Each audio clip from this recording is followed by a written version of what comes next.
अस्सलाम वालेकुम, आप देख रहे हैं प्रोग्राम रिपोर्ट कार्ड। मैं हूं अनीना फारूक शेख। आज प्रोग्राम में हम बात करेंगे मुआविन खुसूसी मुईद यूसुफ ने भारतीय टीवी चैनल को इंटरव्यू दिया है। कुछ उन्होंने सबूत पेश किए हैं भारत के दहशतगर्दी में मुलव्वस होने से मुतल्लिक, साथ ही साथ बामानी मुज़ाकरात के लिए शराइत भी सामने रखी हैं। इसके ऊपर अपने तज्जियाकारों की राय जानेंगे, थरली डिस्कस करेंगे। लेकिन सबसे पहले गुज़श्ता रात मरियम नवाज साहिबा ने जो इंटरव्यू दिया है आसमा शिराजी साहिबा को, उसका थोड़ा करते हैं डिस्कस। तो नवाज शरीफ साहब जब से लंदन गए हैं बीमारी के बाद, मरियम नवाज साहिबा बहुत सी उनके बारे में चहमगोइयाँ भी हैं, लीडरशिप के किरदार में वो नज़र आती हैं। उसके बाद पहला उनका इंटरव्यू है, उनसे जब सवालात हुए हैं तो एक सवाल उसमें से हुआ कि क्या जो मुफाहमत का बयानिया था शहबाज शरीफ साहब का, वो मुफाहमत कर रहे थे तो वो जेल के अंदर क्यों हैं, और नवाज शरीफ साहब का अगर मुजाहमत का बयानिया था तो वो तो बाहर बैठे हैं। तो उस पर उन्होंने क्या कहा, पहले ये मुलाहिजा कीजिए, फिर बाकी आपको बताते हैं आगे क्या हुआ। साहब ने उनको पूरा मौका दिया कि हो सकता है कि ये भी डेमोक्रेसी है ना कि अगर कोई समझता है कि वो शायद और कोई तरीका बेहतर हो सकता है तो उसको भी आजमा लिया जाए। लेकिन फिर आखिर में तो जो एक पूरा स्टांस था उस पर भी शहबाज शरीफ साहब ने दिल से उसके ऊपर लब्बैक कहा। तो मरियम नवाज साहिबा कहती हैं कि शहबाज शरीफ साहब को नवाज शरीफ साहब ने पूरा मौका दिया कि जो उनकी सोच है उसको भी आजमा लेते हैं क्या होता है, लेकिन जब नहीं हो सका तो उसके बाद वो लब्बैक कहते आए नवाज शरीफ साहब के बयानिए के ऊपर। अब इसके ऊपर मज़ीद कुछ टेक अवेज भी हैं मेजर जो इस इंटरव्यू में थे, उसको डिस्कस करेंगे। लेकिन ये खुसूसन जो बात है मरियम नवाज साहिबा की, इसके ऊपर रद्द अमल आया है फवाद चौधरी साहब PTI के और शहबाज गिल साहब का। वो कहते हैं कि जी ये तो एतराफ़ है मरियम नवाज की तरफ से कि कोई डील की कोशिश की जा रही थी। तो हमने इसी के गिर्द अपना सवाल तश्कील दिया है कि शहबाज शरीफ साहब की डील की कोशिश थी, ये फवाद चौधरी साहब और शहबाज गिल साहब इल्ज़ाम लगा रहे हैं। क्या इनका बयान दुरुस्त है, हाँ या नहीं के ऑप्शन है हमारे पैनलिस्ट के पास। और पैनल पर आज हमारा साथ दे रहे हैं हसन निसार साहब, मज़हर अब्बास साहब, इरशाद भट्टी साहब, बाबर सत्तार साहब और मुनीफ फारूक भी हमारे साथ है। सबसे पहले आपसे आगाज़ करेंगे आज की गुफ्तगू का। मुनीफ फारूक साहब, क्या आपको लगता है जो फवाद चौधरी साहब और शहबाज गिल साहब कह रहे हैं कितनी जान है उसमें? बिस्मिल्लाहिर्रहमानिर्रहीम। काफ़ी अरसे बाद आपने मुझसे ये पूछा कि मुझे क्या लगता है, तो देखिए मुझे क्या जो लगता है, हाँ एग्जैक्टली अब मुझे जो लगता है जी वो ये कि फवाद चौधरी साहब हों या शहबाज गिल साहब, कोई इसमें इतनी बड़ी रॉकेट साइंस तो थी नहीं। जो मुस्लिम लीग नून की पिछले कम से कम साल से दो साल की सियासत को समझते हैं या उनके मामलात को देखते रहे हैं, करीब नॉलेज भी कुछ रखते हैं, उनको ये पता है कि शहबाज शरीफ साहब ने अपनी तरफ से भरपूर कोशिश की कि मामलात बेहतर हो जाएं। शहबाज शरीफ साहब तो कभी मामलात को ख़राब करने नहीं चाहते थे, इस गवर्नमेंट के आने से पहले भी। वो हत्तल इम्कान उनकी कोशिश यही थी कि किसी तरह मामलात दुरुस्त रहें ताकि आगे मुस्लिम लीग नून के प्रॉस्पेक्ट्स बेहतर हों। लेकिन फिर जो हुआ वो एज दिस इज़ हिस्ट्री, आज पाकिस्तान तहरीक इंसाफ की हुकूमत है। शहबाज साहब ने कोशिश पूरी की है। शहबाज साहब ने मेरे ख़्याल में उनका एक अच्छा मुस्बत किरदार था मियाँ नवाज़ शरीफ के बाहर जाने में भी, क्योंकि मियाँ नवाज़ शरीफ साहब गो के मैं कई दफ़ा कह चुका हूँ बीमार थे, लेकिन वो एक अरेंजमेंट और अंडरस्टैंडिंग के तहत ही गए। अदालत का मीडियम ज़रूर इस्तेमाल किया गया, लेकिन अदालत के सामने वही चीज़ें आती हैं जो लाई जाती हैं। अदालत किसी के घर से जाके सामान या मामलात सामने नहीं लेकर आती। जहाँ तक बात मरियम नवाज़ शरीफ कह रही हैं तो अच्छी बात है, उन्होंने इस बात को एडमिट किया है, एक्नॉलेज किया है। हमारे मुल्क में मफाहमत की सियासत कोई नहीं होती, एडजस्टमेंट होती है, डील की कोशिश होती है, फैसिलिटेट करने या फैसिलिटेशन लेने की कोशिश होती है। उन्होंने की, नहीं मिली। उसकी एक बहुत बड़ी वजह यह है कि पाकिस्तान मुस्लिम लीग नून के अंदर शहबाज शरीफ साहब एक सेन वॉइस समझे ज़रूर जाते हैं, और बहुत से लोग शायद उनको एग्री भी उनसे करते होंगे, लेकिन he does not enjoy a political cloud with in PMLN। और जो बहुत से लोग हैं वो अभी भी ये समझते हैं और ठीक समझते हैं कि मुस्लिम लीग नून मियाँ नवाज़ शरीफ के इर्द गिर्द घूमती है। मरीम नवाज़ शरीफ साहब अपने वालिद की जो पॉलिसी है उसको फॉलो करती हैं। ये कहना गलत होगा कि बिल्कुल शहबाज शरीफ साहब अकेले कर रहे थे और बाकी साहब ने कहा अच्छा जी तुसी रज जाओ, तुसी कर लो तो फिर असी अपना खेड खेडांगे। No, that's not true, that's not entirely true. Everybody waited. अच्छा, ये इंटरेस्टिंग है ना मुनीब साहब, एग्जैक्टली, क्योंकि मरियम नवाज साहिबा अगले जुमले में ये कहती हैं ये हमारे काम के नहीं हैं, तो फिर जेल में डाल दिया। तो ठीक है, शहबाज शरीफ साहब की तरफ तो इशारा होगा, लेकिन नवाज शरीफ साहब से मुतल्लिक की सारी गुफ्तगू थी ना। देखिए, आप मैं पहले भी अर्ज़ कर चुका हूँ, शहबाज शरीफ साहब इस वक्त अगर कोई ब्रंट फेस कर रहा है, शहबाज साहब हिमसेल्फ, उनके एक बेटे सवा डेढ़ साल हो गया वो जेल में है, एक बेटे इश्तिहारी हो गए, और शहबाज साहब खुद फंसे हुए हैं गोडे गोडे, फॉरगेट अबाउट कि वो केसेस क्या हैं, उनकी नौयत क्या है, लेकिन वो फंसे हुए हैं, he is facing the try मतलब कॉन्सिक्वेंसेस। इधर नवाज शरीफ साहब का आप देख लीजिए ना, वो खुद मुल्क से बाहर हैं, उनकी साहबजादी भी बेल पर हैं। तो शहबाज साहब की कोशिश जो थी वो ऐसी नहीं थी कि सब ने कहा कि अच्छा जी शहबाज शरीफ साहब जब रज जाएंगे तो फिर हम अपनी तरीक चलेंगे, नहीं, everybody had place their bet on him. लेकिन वो फिर क्या हुआ, बीच में क्या खराबी हुई, कहाँ जाकर जवाब हो गया, दैट इज समथिंग वो जो with the passage of time reveal होगा। तो फिर आपको भी लगता है कि ये एक तरह से मरियम का इतराफ ही है? एग्जैक्टली, इसमें कोई छुपी हुई बात तो खैर है ही नहीं, मेरा नहीं ख्याल इसमें कोई छुपी हुई बात। हाँ, इट वाज एन ओपन, लेकिन फिर मरियम के कहने से उसके ऊपर एक मोहर लग जाती है ना। इरशाद भट्टी साहब, मरियम नवाज की जहां हम बात कर रहे हैं तो वहां एक और उन्होंने बात की, कहती है मैंने सुना है कि पर्चा जो कटवाया गया बगावत का, उसकी वजीर आजम के दफ्तर से इजाजत ली गई थी। इस पे भी जरा रोशनी डालिएगा थोड़ी। देखिए मैडम शेख, इस पर अगर मैंने टार्च की रोशनी डालने की कोशिश की तो मेरे सवाल का जवाब रह जाएगा। इस पे एक सवाल रखिएगा कल या परसों, तो उस पर फिर मैं तफसीली रोशनी डालूंगा। अब जब मरियम नवाज साहबा के सवाल पर आ जाएं, क्या इंकशाफ, क्या एतराफ शहबाज शरीफ साहब ने अपनी तरफ से कोशिश की? ओ भाई, ओ अल्लाह के नाम पे, मियाँ साहब की तरफ से कोशिश की। ये सारे घर से फुल स्टॉप कामा लेकर निकलते हैं और वाह जी वाह, मियाँ साहब ने शहबाज शरीफ को मफामत की सियासत का पूरा मौका दिया, लेकिन आखिर पारी ने मियाँ साहब के साथ लब्बैक कहना पड़ा। वाह जी वाह। बात आगे बढ़ाने से पहले ये बताता चलूं कि मियाँ साहब अब कायद नहीं रहे, इमाम हो गए हैं। बकौल मियाँ साहब के तर्जबान ज़ुबैर उमर के, मियाँ साहब की जद्दोजहद, मियाँ साहब का इनकलाब इमाम खुमैनी वाला हो गया है, और बकौल मरियम नवाज साहबा के बयानिया उनका कायद आज़म वाला हो गया है। लिहाजा मतलब मियाँ साहब इमाम खुमैनी सानी और बयानिया कायद आज़म वाला। अब बस एक इल्लामा इकबाल का ख्वाब बाकी रह गया है। जिस दिन मियाँ साहब ये ख्वाब देख लेंगे, इस दिन हम कह सकते हैं कि जहां उन्होंने एटमी प्रोग्राम बनाया, मिसाइल बनाए, जहाज बनाया और तोपें बनाई, वहां मियाँ साहब ने पाकिस्तान भी बनाया। अच्छा जी, मियाँ साहब ने शहबाज शरीफ की सियासत को की मफामत को पूरा मौका दिया, मतलब मिन्नत तरले का पूरा मौका दिया, मतलब डील ढील का पूरा मौका दिया, मतलब आल बचाओ माल बचाओ खाल बचाओ का पूरा मौका दिया। लेकिन जब तरला मिन्नत प्रोग्राम नाकाम हुआ, तब हमने शहबाज शरीफ से कहा बस भाईजान बस, अब काम आपकी मिन्नत समाजत से नहीं चलेगा, अब हम इनकलाब, मज़ाहमत, सिविलियन बालादस्ती और वोट को इज्जत दो से डराएंगे लोगों को। अब समझ आई madam Sheikh good cop bad cop की गेम की? अब पता शहबाज शरीफ की ड्यूटी क्या थी और ये ड्यूटी किसने लगाई हुई थी? वैसे बेचारे शहबाज शरीफ साहब को हमने बदनाम किया हुआ है। यहाँ ये भी याद रहे, ये मरियम नवाज साहबा ने 12 अक्टूबर को इंटरव्यू दिया, यानी कल 12 अक्टूबर, जिस दिन मुशर्रफ साहब ने मार्शल लॉ लगाया, इसी दिन वो बैठकर हुकूमत को कह रही थी 3 महीने में घर भिजवा देंगे। हालांकि वो खुद रोया करते थे, डिक्टेटर को 9-9 साल मिले और सिविलियन हुकूमतों को 1-1 साल मिला, और अब वो खुद ही कुछ ना सीखा 12 अक्टूबर से, अब वो खुद ही भिजवा रही हैं। मान लिया, और फिर आखिरी बात मैडम शेख, मान लिया 12 अक्टूबर स्याह दिन था, मगर इससे बड़ा स्याह दिन वो था जिस दिन आले शरीफ डील करके सऊदी अरब चले गए।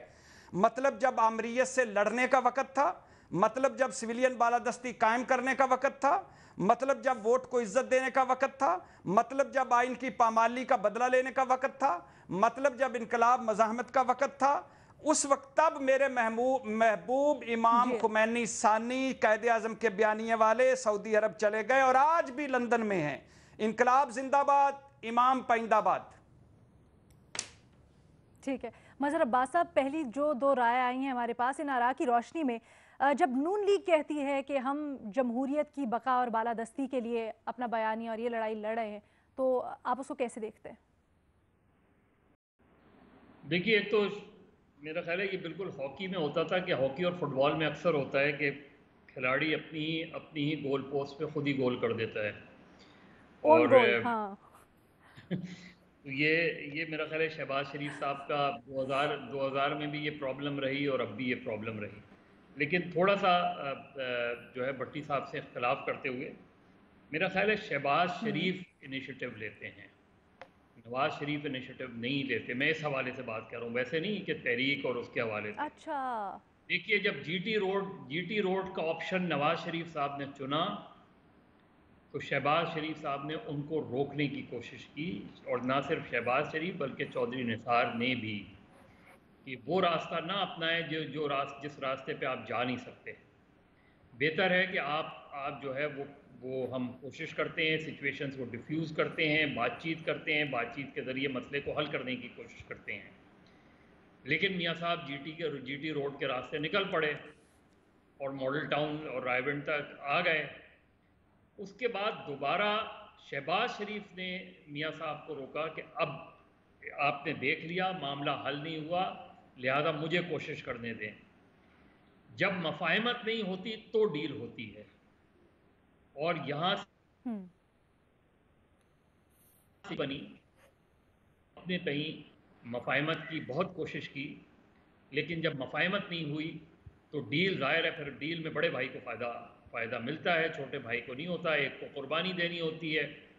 2000 में जब मियाँ साहब ने सऊदी अरब सऊदी से जो है के थ्रू डील करवाई थी, तो शहबाज शरीफ साहब को जो है वो आखिरी वक्त तक उन्होंने रेजिस्ट किया था, और उनको बाकायदा ज़बरदस्ती लांडी जेल से निकाल के पहुंचाया गया था जहाज़ तक।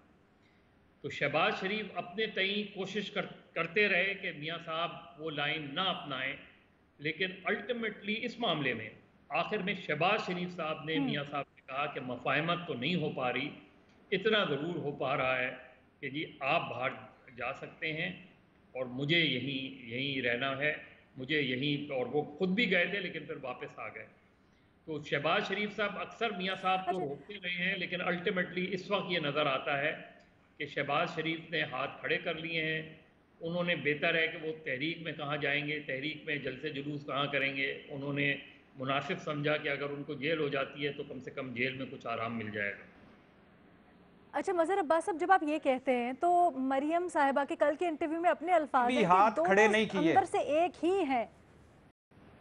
मेरा नहीं जी ख्याल। जी भट्टी साहब क्या कह रहे हैं, जल्दी। देखिए, जी अंदर से एक होने मैं से के क्या मुराद है? जी शहबाज मज़हर शरीफ, साहब। देखिए शहबाज शरीफ कभी भी उन्होंने वो लाइन नहीं इख्तियार की जो मियाँ साहब ने इख्तियार की। शहबाज शरीफ को नहीं पता था जी, जनरल जयालुद्दीन भट्ट को जो है वो चीफ बनाया जा रहा है, वो बराबर वाले कमरे में थे आपको मियाँ लगता साहब। है ये शहबाज शरीफ का अपना इनिशिएटिव हो सकता है, आप और उसके बाद जब मैडम मामला शेख, नहीं वर्कआउट कर रहे थे तो फिर उन्होंने मियाँ साहब को। हसन निसार साहब की जरा मैं कमेंट लूँ, फिर आपकी तरफ आती हूँ भट्टी साहब। हसन निसार साहब। देखिए, मरियम की बात का एक मतलब तो ये है, जो दोस्तों ने पॉइंट आउट किया है, कि शहबाज साहब को माफ़ी तलाफ़ी का, मुका का, गिव एंड टेक का भरपूर मौका दिया गया, ठीक है, जिसमें मुकम्मल नाकामी के बाद तंग आमद बजंग आमद वाला हरबा इनको आजमाना पड़ा। जी। दूसरा भी मेरा ख्याल है, it's as good as the first one, कि भाई ये स्ट्रेटजी थी इत्माम हुज्जत की, ताकि कल कोई ब्लेम ना कर सके कि जी ये हादसा हो गया है, फलां डीरेल हो गया है, तो फलां यूँ हो गया है, तो मुल्क को यूँ हो गया है, कॉन्फ्रंटेशन वगैरह अगर ये वो इत्माम हुज्जत के तौर पे आप पूरा जोर लगा के देख लो।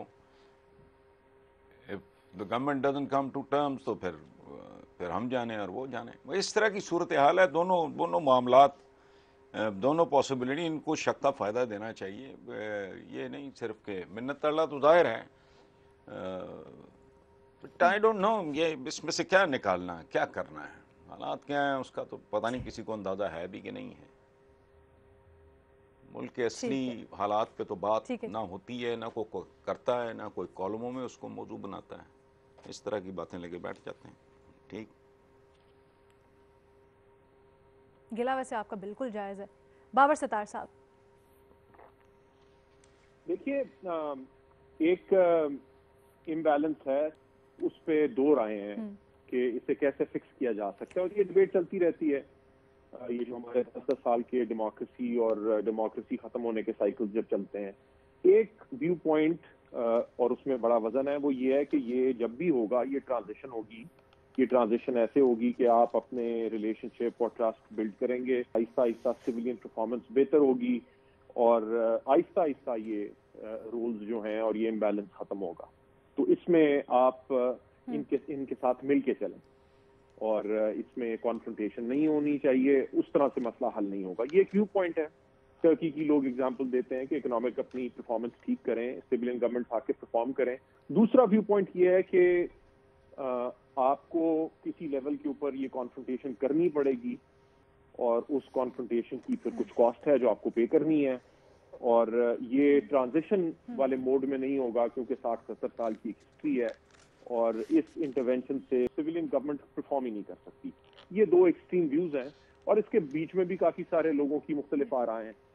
तो ये एक ही क्या कहते हैं सिक्के के दो अतराफ हैं। आप मसलियत की बात कर लेते हैं कि अच्छा जी मुफाहमत करके देख लेते हैं, नहीं होता तो फिर आप कहते हैं कि अब तो लेवरेज खत्म हो गई। बातचीत से आप यही कह सकते हैं ना जी मिलके काम करते हैं, यही मांग रहे होंगे ना। शहबाज शरीफ क्या कह रहे होंगे उन्हें, ऑपोजिशन में पार्टी बैठी हुई है, क्या उनसे बात करते होंगे जाके, वो यही कहते होंगे ना जी आप ये चीजें हमारे लिए कर दें आसानियां थोड़ी सी, तो देख लेंगे फिर अगले इलेक्शन की बात करते होंगे। ये तो नहीं कहते होंगे कि आज मौजूदा हालात को मद्देनजर रखते हुए तो हम मुकदमों का हवाला दे सकते हैं, जैसे बाबर साहब मुकदमों का हवाला शायद उसमें रियायत अगेन अजम्पशंस कर दिया, ये कर दिया, वो कर दिया, आगे की बात ही होगी ना।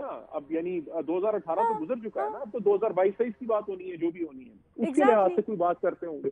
अब अच्छा अगर वो रास्ता नहीं निकल रहा तो फिर क्या उनके पास ऑप्शन है? फिर आप जो मजहर साहब कह रहे हैं मैं उससे एग्री करता हूँ, शायद उन्होंने आखिर में तंग आके कहा यार भाई मेरी तो पर्सनालिटी का ये हिस्सा नहीं है और मैं इसके साथ एग्री भी नहीं करता इस लेवल की कॉन्फ्रंटेशन के साथ, तो फिर मुझे जेल में डालें, मेरे ऊपर मेहरबानी करें, मुझे जेल में डालें और ताकि पार्टी जो बाकी उन्होंने करना है वो करें।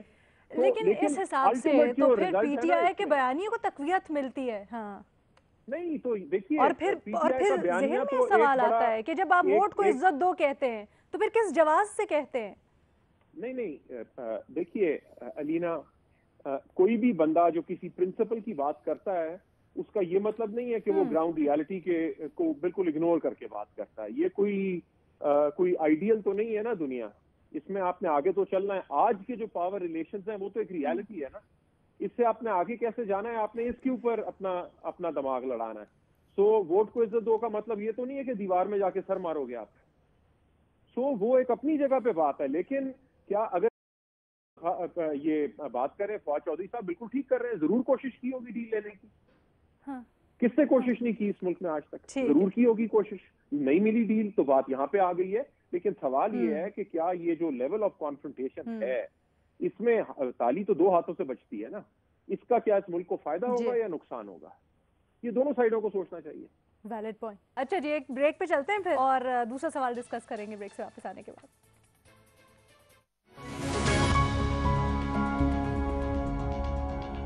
ब्रेक के बाद खुशामदीद जी। वज़ीर आज़म के मुआविन ख़ुसूसी मोईद यूसुफ साहब, उन्होंने भारतीय टीवी को इंटरव्यू दिया है और सबूत पेश किए हैं भारत की दहशतगर्दी के, किस तरह से रॉ पाकिस्तान में दहशतगर्द कार्रवाइयों में मुलव्विस रहा है। टेलीफोनिक कॉल्स की उन्होंने हवाले दिए हैं, बताया पाकिस्तान के पास सबूत है।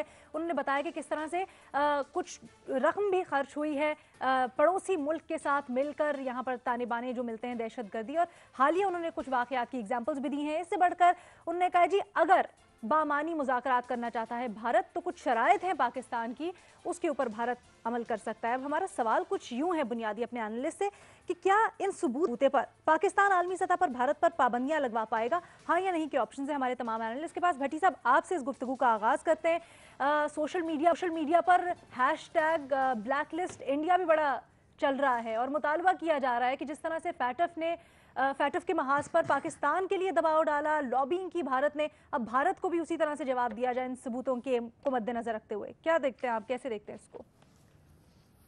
मैडम शेख, पूरी कोशिश करनी चाहिए, मिलकर कोशिश करनी चाहिए। हमारे सुस्त और निकम्मे सफारत खानों को भी कोशिश करनी चाहिए, हमारे वजीर खारजा साहब को भी एफर्ट करनी चाहिए। इमरान खान साहब अकेले ही ट्वीट कर रहे होते हैं, अकेले ही समझा रहे होते हैं दुनिया को, और सारों को भी इस तरफ तवज्जो देनी चाहिए। लेकिन मैडम स्पीकर और मैडम शेख, नरेंद्र मोदी की ज़ात से बड़ा दहशतगर्द है कोई भारत में या दुनिया में? और क्या सबूत चाहिए दुनिया को? नरेंद्र मोदी वज़ीर आज़म है भारत का, इससे बड़ा और सबूत क्या है दहशतगर्दी का? क्या दुनिया को पता नहीं कि नरेंद्र मोदी जी कौन हैं, इनका नज़रिया क्या है, वो क्या कर रहे हैं? क्या पूरी महज़ब दुनिया ने नरेंद्र मोदी पर पाबंदियाँ नहीं लगाई हुई थी? क्या दुनिया को पता नहीं कि वो गुजरात में क्या क्या दहशतगर्दी कर चुके और करवा चुके? क्या दुनिया को पता नहीं मोदी सरकार मकबूजा कश्मीर में क्या दहशतगर्दी कर रही है? क्या दुनिया को नहीं पता वो असम में क्या दहशतगर्दी कर चुके हैं? क्या दुनिया को नहीं पता कि वो पूरे भारत में अकलियतों के साथ क्या क्या दहशतगर्दी कर रहे हैं? क्या कलभूषण से बड़ा दहशतगर्दी का और कोई सबूत हो सकता है? इंडिया पाकिस्तान की हिस्ट्री में सर्विंग कोई अफसर भारत का पकड़ा जाए और उसका आलमी अदालत में भारत उसको ओन करे कि ये हमारा है और ये हमारा बंदा है और ये हमारा अफसर था और उसका मुकदमा लड़े, दहशतगर्दी को ओन करे, इससे बड़ा कोई और सबूत हो सकता है? इस सो कॉल्ड मुहज्जब दुनिया को और कितने सबूत चाहिए और कौन सा ऐसा सबूत चाहिए कि भारत दहशतगर्द करार पा सके, उस पर पाबंदियां लग सकें?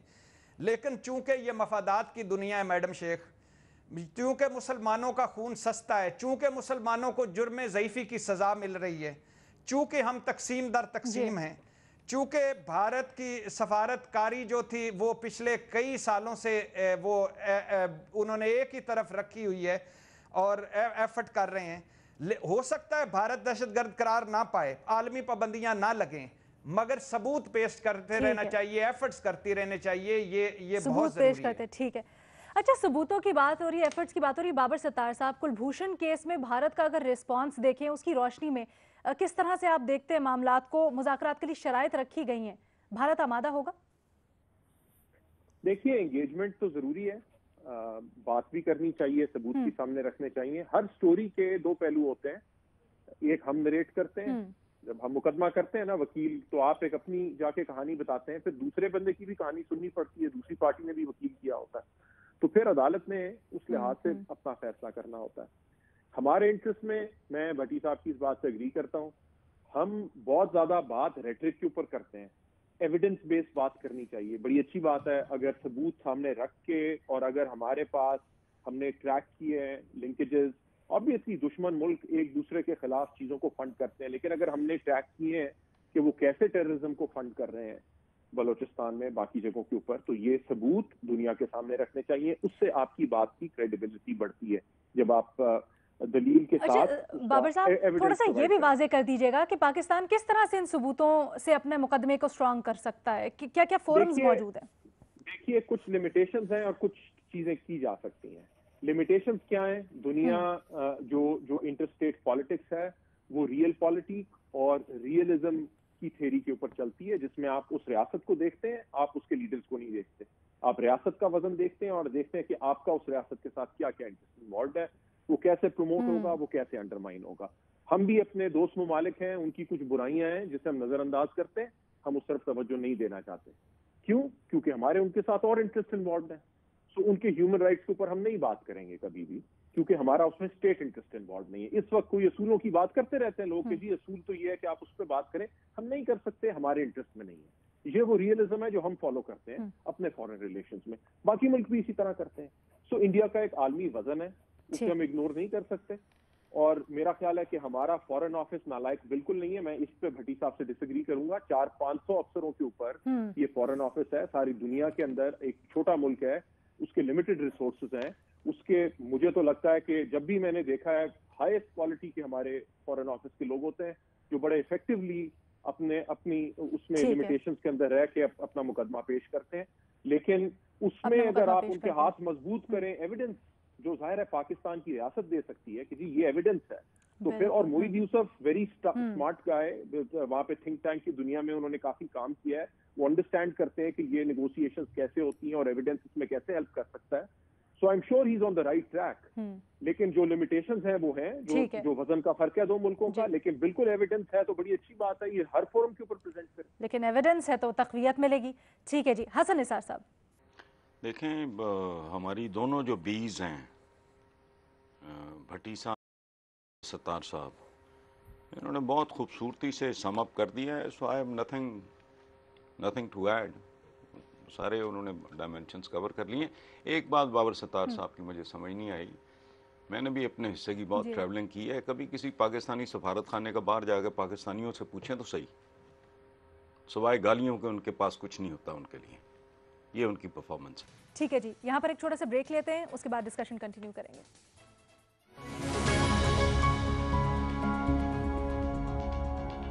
मुआविन खुसूसी की जानिब से कुछ भारत के खिलाफ सबूत पेश किए गए हैं दहशतगर्द सरगर्मियों से मुतल्लिक। सवाल हमारा ये है कि क्या पाकिस्तान इन सबूतों के बलबूते पर भारत पर पाबंदियां लगवा पाएगा? डिस्कशन इसी पे जारी है। मजहर साहब, पहले आप अपना प्लीज कमेंट शेयर कीजिएगा। हम मजबूत मुकदमात के इंतहाई कमज़ोर वकील हैं। जब तक आप दुनिया का बयानिया ये है कि ये मत देखो कि क्या, देखो कि कौन कह रहा है, और वो उसको जब आपको वो आपका जायज़ा लेते हैं। हम अगर एक मजबूत माशी ताकत होते ना, अगर हमारी दुनिया में वो क्रेडिबिलिटी होती, तो हम 2 साल से ग्रे लिस्ट में नहीं होते। हम ग्रे लिस्ट में जाते ही नहीं अगर हम एक मजबूत ताकतवर माशी मुल्क होते। ये सारी चीज़ें एक तरफ, आपका एक बेहतरीन मुकदमा है, क्या मकबूजा कश्मीर में जो कुछ हो रहा है वो दुनिया को नहीं नज़र आ रहा, लेकिन वो आपके नुक्ता नज़र से नहीं देखने को तैयार। क्या आप जितने भी सबूत ले आए, आपको अभी दुआ करें कि आप 21 अक्टूबर को जो इजलास शुरू हो रहा है उसमें पेटेफ का, उसमें आप ग्रे लिस्ट से निकल आए। हम 2 साल से हम देखा कि हमने कैसी जंग लड़ी है दहशतगर्दी के खिलाफ। क्या दुनिया को यह नहीं पता कि सबसे ज्यादा 70,000 के करीब लोग, जहां हमारे फौजी जवान, सिक्योरिटी पर्सनल, पॉलिटिकल लीडर्स, आम शहरी मारे गए हैं। हमने वो जंग कैसे जीती है, हमने वो जंग किस तरह लड़ी है, ये सब चीजें दुनिया के सामने हैं। लेकिन चूंकि आप कर्जों पे कर्जे लिए जाते हैं, हमारी अपनी कोई सेल्फ रिलायंस या सेल्फ रिस्पेक्ट नहीं है। हमने दुनिया के सामने, हम बेगर्स कांट बी चूजर्स। तो ये जो नुक्ता है, इसका जब तक हम तदारुक नहीं करेंगे, आप भले दुनिया में अपने आप को 7वां एटमी मुल्क कहें, लेकिन आप माशी तौर पे इतने कमजोर हैं कि ना इस्लामी दुनिया, ये सबूत जरा जाए ना सऊदी अरब के पास लेके, ये सबूत जाए बाकी OIC के पास लेके, ये सबूत जाए कि आप बाकी मगरिब को तो छोड़ें, आपकी इस्लामी दुनिया आपके साथ किस हद तक खड़ी होगी, किस हद तक वो भारत के साथ अपने ताल्लुकात को रिव्यू करेगी। वो तो मेडल्स दे रहे हैं। तो यही तो अगर मैं आज हिरोशिमा नागासाकी के बाद जापान बन जाता, तो आज दुनिया आपकी बात सुनने को तैयार होती। जब तक हम अपने आप को माशी पावर नहीं बनाएंगे, अपने आप को एक स्ट्रॉन्ग पावर नहीं बनाएंगे, इकोनॉमिकली स्ट्रॉन्ग नहीं होंगे, ये याद रखें, आपके पास इससे भी 10 गुना सबूत आ जाएं, दुनिया आपकी बात सुनेगी, आपसे हमदर्दी करेगी, लेकिन इससे आगे कुछ नहीं करेगी। ठीक है मुनीफ फारूक साहब, यही पॉइंट आपकी तरफ, भारत में अगर यही FATF वाला मुकदमा ले लिया जाए, ऐसा नहीं है वहाँ पे मनी लॉन्ड्रिंग नहीं होती, वहाँ पे इतने बड़े बड़े केसेस हैं। उसके बाद आज मोईज यूसुफ ने जिस तरह से सबूत पेश किए हैं कि किस तरह से मनी लॉन्डर होकर टेरर फाइनेंसिंग भी होती है, लेकिन मजहर अब्बास साहब वाली बात, वो इस्तेमाल, आपके पास जो मर्जी सबूत हो, उसको तकवीयत नहीं मिलती। तो क्या किया जाए पाकिस्तान की जानिब से? भारत का ये चेहरा दुनिया को दिखाने के लिए देख भी पाएगी? देखिए, Pakistan over a period of time हमने कोशिश ज़रूर की है अपना मुकदमा ओवरऑल लड़ने की। हमने सबूत भी कम से कम, चलें ये तो इस हवाले से बड़े स्पेसिफिक सबूत हैं जो मोईद यूसुफ साहब ने टेलीविज़न इंटरव्यू के अंदर सामने रखे हैं। आई एम श्योर डिप्लोमेटिक लेवल के ऊपर भी, यूनाइटेड नेशंस के अंदर भी, मुझे याद है मलिया लोधी साहिबा एक बहुत हैवी डॉसियर को 1000-1200 पेजेस का, वो भी उधर उन्होंने एक्सचेंज किया था, दिया था। भारत की जो सबवर्सिव एक्टिविटीज़ हैं पाकिस्तान के अंदर, उस हवाले से, और ऑब्वियसली वो डॉसियर ऐसे तो नहीं होगा, वो एविडेंस के साथ अटैच्ड होंगी उसके अंदर। नए सबूत शायद मोहित साहब के पास हो, आई डोंट नो। उन्होंने यकीनी तौर पे इज एन इंटेलिजेंट मैन। ये अभी पुलवामा पे भी दिया गया था, लेकिन उसको भी भारत ने देखिए, वो आप जितना मर्जी वो तो हम दे सकते हैं, we know what India does, और या वो किस तरह से पाकिस्तान में सबवर्सिव एक्टिविटीज़ करते हैं। अब अभी भट्टी साहब ने भी जिक्र किया, we all know Kulbhushan Jadhav जो है वो एक लिविंग एग्जाम्पल है, और कि ये तो एक एग्जाम्पल है, ऐसे पता नहीं और कितनी चीज़ें होंगी जो कि पाकिस्तान के पास हैं भारत के खिलाफ। लेकिन यहाँ जो इशू अभी मैं समझता हूँ कि सब ने बहुत ज़बरदस्त तज्जिया किया। मैं जो मेरी तरफ से 2 बिट्स में ऐड कर सकता हूँ, वो एक बात है जिसको मैं एंडोर्स करता हूँ, वो है जो मदर अब्बास साहब ने भी कहा है कि ये ना देखें कि क्या कह रहा है, ये देखें कि कौन कह रहा है। हमारे साथ प्रॉब्लम अभी भी एक परसेप्शन का है। हम दुनिया के सामने अपने आप को जो हमारी जो हम अपने आप को जो एग्जिबिट करते हैं हम एज अ नेशन और एज अ रियासत, उसमें अभी भी बहुत सी जगहें ऐसी हैं जहाँ पर हमारी बेशबहा कुर्बानियाँ भी हैं, बेशुमार कुर्बानियाँ हैं, बहुत सी सेक्रीफाइसेस हैं जो पाकिस्तान की तरफ से दी गई हैं, लेकिन फिर भी हम अपने आप को हमें भी वो एक डाउट की निगाह से देखा जाता है। नहीं हो पाता एग्जैक्टली वो we really you know at times we have to scream from the roof tops to make ourselves heard. हमें बताना पड़ता है कि भाई इट्स नॉट द वे जिस तरह आप सोच रहे हैं, और कुछ हद तक हम कामयाब होते हैं, कुछ हद तक नहीं होते। कोई अगर हम ये कह दें कि फलाना बड़ा नालायक है या पूरा फॉरेन ऑफिस फारग है, देखिए विद ड्यू रिस्पेक्ट, हुकूमतें रियासतें पॉलिसीज़ बनाती हैं और वो सिर्फ फॉरेन ऑफिस के अंदर बैठ के नहीं बनती। वो शाह महमूद कुरैशी साहब बड़े ऑनरेबल हैं, लेकिन उनके कहने से कुछ नहीं हो जाता। हमें पता है भारत हमारे साथ क्या करता है, but the world has to believe it, and for that we need time. Perception problem है हमारे साथ, और उसमें उसके बहुत से वजूहत हैं। उसके हमारी एक चेकर्ड हिस्ट्री है, बहुत से ऐसे गलत फैसले हैं जो हमने पिछले 70 सालों में लिए हैं, and a lot of things have contributed to that. So वो जो परसेप्शन प्रॉब्लम है, that's gonna stay with us for a while. I think अभी उसको ठीक करने में अभी वक्त लगेगा। और दुनिया के जो एक ये एस्पेक्ट है, दूसरा ये कि भारत एक बहुत बड़ी मार्केट है, दुनिया के जो मफादात हैं मुख्तलिफ मुल्कों के, वो वहाँ से जुड़े हुए हैं। वो नेचुरली हमें पता है, हर एक को पता है, no rocket science about it. ममालिक अपने जो इंटरेस्ट है उससे चलते हैं। जब हम माशी तौर पर कमज़ोर हैं तो फिर हाँ एग्जैक्टली बाकियों के इंटरेस्ट वहीं पे जाएंगे। ठीक है जी, ठीक है। बाबर सत्तार साहब, आप कुछ ऐड करना चाहेंगे वो सिफारती ऑब्जेक्शन से मुतल्लिक? नहीं करता हूँ। देखिए, काउंसलर रिलेशन के अंदर बड़ी गुंजाइश है इम्प्रूवमेंट की, जिस तरह पाकिस्तान के अंदर ब्यूरोक्रेसी और गवर्नेंस के अंदर इम्प्रूवमेंट की गुंजाइश है। मैं तो ये बात कर रहा था कि जिस तरह बाकी दोस्तों ने बात की कि फॉरेन ऑफिस एक सेल्स पर्सन है पाकिस्तान का। जो पाकिस्तान है उसे आपने प्रोजेक्ट करना है अपनी लिमिटेशंस में रह के, और जो उनका नंबर है, जो पाकिस्तान के बाकी हैंडीकैप्स हैं, उसमें मुझे लगता है कि वो काफी मल्टीलैटरल डिप्लोमेसी में काफी इफेक्टिवली अपना रोल प्ले करते हैं, बेशक वो यूरोप में हो, बेशक वो लंदन में हो, बेशक वो यूनाइटेड नेशंस में हो। मैं उस हवाले से खाली बात कर रहा हूँ। ठीक है जी।